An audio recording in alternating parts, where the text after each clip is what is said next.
Hi hello friends, R V ವ್ಲಾಗ್ಸ್ಗೆ ಸ್ವಾಗತ ಸುಸ್ವಾಗತ. ಇವತ್ತಿನ ವಿಷಯದಲ್ಲಿ ಕರ್ನಾಟಕ ರಾಜ್ಯವನ್ನು ಅತೀ ದೀರ್ಘವಾಗಿ ಆಳಿದ ಮುಖ್ಯಮಂತ್ರಿ ಯಾರು, ಅವರ ಸಾಧನೆ ಏನು ಎಂಬುದನ್ನು ತಿಳಿತಾ ಹೋಗೋಣ. ಕರ್ನಾಟಕ ರಾಜಕೀಯ ಇತಿಹಾಸದಲ್ಲಿ ಅತೀ ದೀರ್ಘಾವಧಿ ಮುಖ್ಯಮಂತ್ರಿಯಾಗಿ ಆಡಳಿತ ನಡೆಸಿದವರು ಶ್ರೀ ದೇವರಾಜ ಅರಸು ಅವರು. ಇವರ ದಾಖಲೆಯನ್ನು ಈಗಿನ ಕರ್ನಾಟಕದ ಮುಖ್ಯಮಂತ್ರಿಗಳಾಗಿರುವ ಶ್ರೀ ಸಿದ್ದರಾಮಯ್ಯನವರು ಸರಿಗಟ್ಟಿದ್ದಾರೆ. ಇದುವರೆಗೆ ಶ್ರೀ ದೇವರಾಜ ಅರಸು ಅವರು 2789 ದಿನಗಳು, ಅಂದರೆ 7 ವರ್ಷ 239 ದಿನಗಳ ಕಾಲ ಆಡಳಿತವನ್ನು ನಡೆಸಿದ್ದವರು. ಈಗ ಸಿದ್ದರಾಮಯ್ಯನವರು ಕೂಡ 7 ವರ್ಷ 239 ದಿನಗಳ ಕಾಲ ಆಡಳಿತವನ್ನು ಪೂರ್ಣಗೊಳಿಸುವ ಮೂಲಕ ಅವರ ದಾಖಲೆಯನ್ನು ಸರಿಸಮಾನ ಮಾಡಿಕೊಳ್ಳುವ ಮೂಲಕವಾಗಿ ಹೊಸ ಭಾಷ್ಯವನ್ನು ಬರೆದಿದ್ದಾರೆ. ಇನ್ನು ಮುಂದೆ ಕರ್ನಾಟಕ ರಾಜ್ಯದ ದೀರ್ಘಾವಧಿ ಆಡಳಿತ ನಡೆಸಿದ ಮುಖ್ಯಮಂತ್ರಿಯೂ ಆಗುತ್ತಾರೆ ಅವರು ಶ್ರೀ ಸಿದ್ದರಾಮಯ್ಯನವರು. ಹಿಂದುಳಿದ ವರ್ಗದ ಬಡ ಕುಟುಂಬದ ರೈತನ ಮಗನಾಗಿ ಒಂದು ರಾಜ್ಯದ ಮುಖ್ಯಮಂತ್ರಿ ಪಟ್ಟದವರೆಗೆ ಬೆಳೆದ ಸಿದ್ದರಾಮಯ್ಯನವರ ಜೀವನ ಮತ್ತು ರಾಜಕೀಯ ಪಯಣದ ಒಂದು ನೋಟವನ್ನು ಈ ಒಂದು ವಿಡಿಯೋದಲ್ಲಿ ನೋಡೋಣ ಬನ್ನಿ.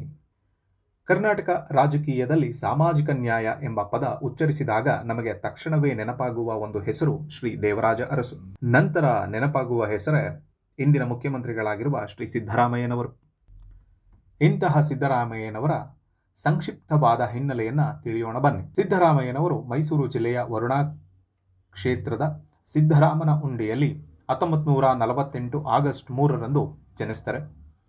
ಇವರದ್ದು ಕೃಷಿ ಪ್ರಧಾನವಾದ ಕುಟುಂಬ. ಬಡತನದ ಕುಟುಂಬವಾದ್ದರಿಂದ ಆರಂಭದಲ್ಲಿ ಶಾಲೆಗೆ ಸೇರಿದರೂ ನಂತರ ಬಿಟ್ಟು ದನ ಮೇಯಿಸುವ ಕಾರಣ ಕಾಯಕಕ್ಕೆ ಮುಂದಾಗಬೇಕಾಯಿತು. ಇವರ ಪ್ರತಿಭೆಯನ್ನು ಗುರುತಿಸಿದ ಇವರ ಶಿಕ್ಷಕರು ನೇರವಾಗಿ 4ನೇ ತರಗತಿಗೆ ಪ್ರವೇಶವನ್ನು ಕೊಡ್ತಾರೆ.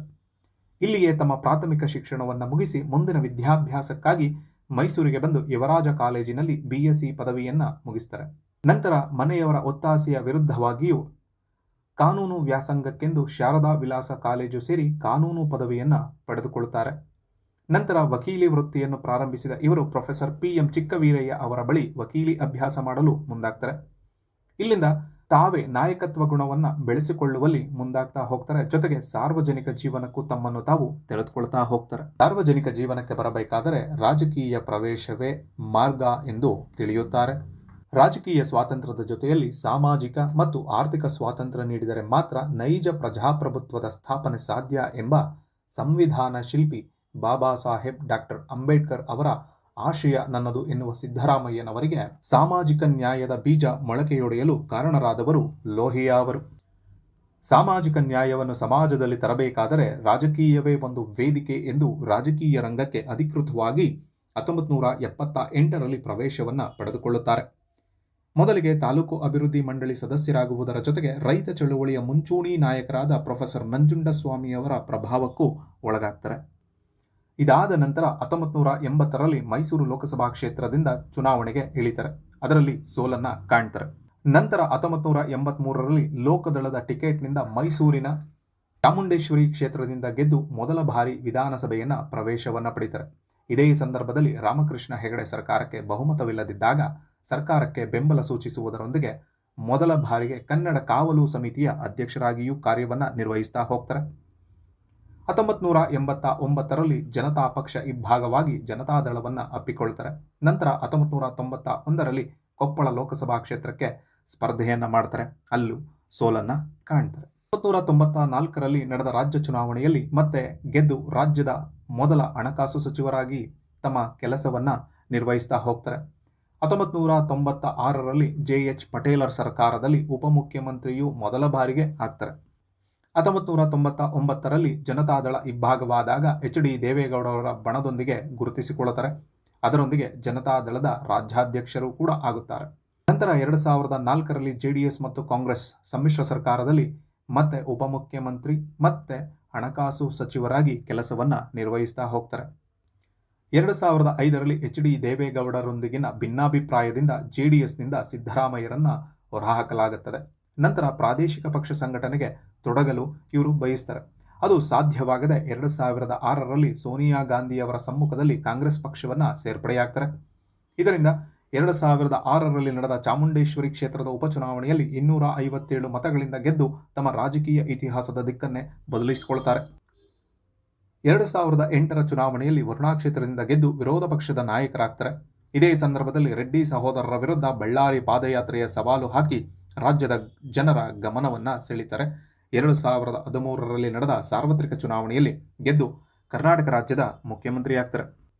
ಅಲ್ಲಿವರೆಗೂ ಅಸ್ಥಿರವಾಗಿದ್ದ ರಾಜಕೀಯ ಸ್ಥಿತಿಗತಿಗಳನ್ನು ತಹಬದಿಗೆ ತರ್ತಾರೆ. ಅದರೊಂದಿಗೆ ರಾಜ್ಯದಲ್ಲೇ ಮೊದಲ ಬಾರಿಗೆ ಏಕಸಚಿವ ಸಂಪುಟ ನಡೆಸಿ ಅನ್ನಭಾಗ್ಯ, ಕ್ಷೀರಭಾಗ್ಯ, ವಸತಿ ಭಾಗ್ಯ, ವಿದ್ಯಾಸಿರಿ ಎಂಬಂತಹ ಮುಂತಾದ ಯೋಜನೆಗಳನ್ನು ಜಾರಿಗೆ ತರ್ತಾರೆ. ಇಂತಹ ದಿಟ್ಟತನವನ್ನು ಯಾವ ಮುಖ್ಯಮಂತ್ರಿಗಳು ಕೂಡ ಮೊದಲು ಮಾಡಿರಲಿಲ್ಲ.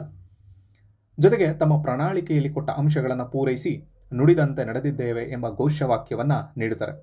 ಈ ಘೋಷವಾಕ್ಯವನ್ನು ನೀಡೋದಕ್ಕೆ ಕಾರಣ ಏನು ಅಂತ ಹೇಳಿದ್ರೆ, ತನ್ನ ಸುತ್ತಲಿನ ವಾತಾವರಣ ಅಂತ ಹೇಳಿ ಅವರೇ ಹೇಳ್ಕೊಳ್ತಾರೆ. ಅವರೇ ಹೇಳ್ಕೊಂಡಂಗೆ ಇಂಥ ದುಸ್ಥಿತಿಯ ವಾತಾವರಣ ನನ್ನೊಳಗೆ ನೋವನ್ನು ತರಿಸ್ತು.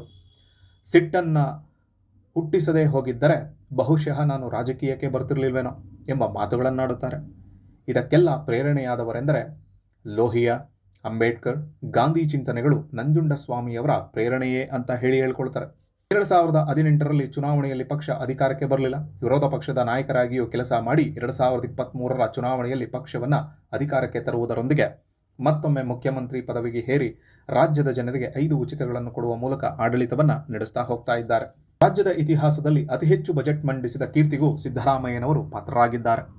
ಹಣಕಾಸು ಸಚಿವರಾಗಿ 7 ಬಜೆಟ್, ಸಿಎಂ ಆಗಿ 9 ಬಜೆಟ್ ಮಂಡಿಸಿ ಈಗ 10ನೇ ಬಜೆಟ್ ಮಂಡಿಸಲು ಮುಂದಾಗಿದ್ದಾರೆ. ಇವರ ನಂತರ ಅತಿ ಹೆಚ್ಚು ಬಜೆಟ್ ಮಂಡಿಸಿದ ಕೀರ್ತಿ ರಾಮಕೃಷ್ಣ ಹೆಗಡೆಯವರಿಗೆ. ಹಣಕಾಸು ಸಚಿವರಾದಾಗ ಬಜೆಟ್ ಮಂಡಿಸುವಾಗ ಈ ಕುರುಬನಿಗೆ ಕುರಿ ಲೆಕ್ಕ ಹಾಕಕ್ಕೆ ಬರುತ್ತೋ ಇಲ್ವೋ ಎಂಬ ಕುಹಕದ ಮಾತಿನಿಂದ ಇವತ್ತಿಗೆ 17ನೇ ಬಜೆಟ್ ಮಂಡನೆಯವರೆಗೂ ಬಂದು ನಿಂತಿದ್ದಾರೆ. ಸಿದ್ದರಾಮಯ್ಯನವರು ರಾಜಕೀಯದಲ್ಲಿ ಮೇಲೆ ಬರಲು ಅವರಲ್ಲಿದ್ದ ಸಾಮಾಜಿಕ ನ್ಯಾಯ, ಸಮಾನ ಅವಕಾಶ, ಸಂವಿಧಾನದ ಮೌಲ್ಯಗಳು, ಬಡವರ ಕೇಂದ್ರಿತ ಆಡಳಿತ, ಇದರೊಂದಿಗೆ ಅವರ ನಂಬಿಕೆ ಏನು ಇತ್ತು ಅಂತ ಹೇಳಿದ್ರೆ, ಸರ್ಕಾರ ಯಾವಾಗಲೂ ಕೂಡ ಜನರಿಗಾಗೇ ಇರಬೇಕು ಅಂತಕ್ಕಂಥ ಒಂದು ಧ್ಯೇಯವನ್ನು, ಆ ಧ್ಯೇಯದ ಮೇಲೆ ನೆಲೆ ನಿಂತಿರ್ತಕ್ಕಂಥವ್ರು ಇವರು. ಇದರೊಂದಿಗೆ ಈ ಒಂದು ವಿಡಿಯೋದ ವಿಷಯ, ಸಾಮಾನ್ಯ ಬಡವರ್ಗದ ರೈತನ ಮಗ ರಾಜ್ಯದ ಮುಖ್ಯಮಂತ್ರಿಯಾಗಿರುವುದು. ಇವರ ಪಯಣ ನಮಗೆ ಏನನ್ನ ಹೇಳ್ತದೆ ಅಂತ ಹೇಳಿದ್ರೆ, ಹೋರಾಟ, ತತ್ವ, ಜನರು ಜೊತೆ ನಿಂತರೆ ರಾಜಕೀಯದಲ್ಲಿ ಜಯವನ್ನು ಸಾಧಿಸ್ತಕ್ಕಂಥದ್ದು ಸಾಧ್ಯ ಇದೆ ಅನ್ನೋದನ್ನು ಹೇಳೋದ್ರೊಂದಿಗೆ ಸಿದ್ದರಾಮಯ್ಯ ಇದೊಂದು ಹೆಸರಲ್ಲ, ಸಾಮಾಜಿಕ ಹೋರಾಟದ ಕತೆ ಅಂತ ಹೇಳಿ ಹೇಳ್ಬೋದು. ಈ ವಿಡಿಯೋ ನಿಮಗೆ ಇಷ್ಟವಾಗಿದ್ದರೆ ಲೈಕ್ ಮಾಡಿ, ಶೇರ್ ಮಾಡಿ, ಸಬ್ಸ್ಕ್ರೈಬ್ ಮಾಡಿ. Thank you.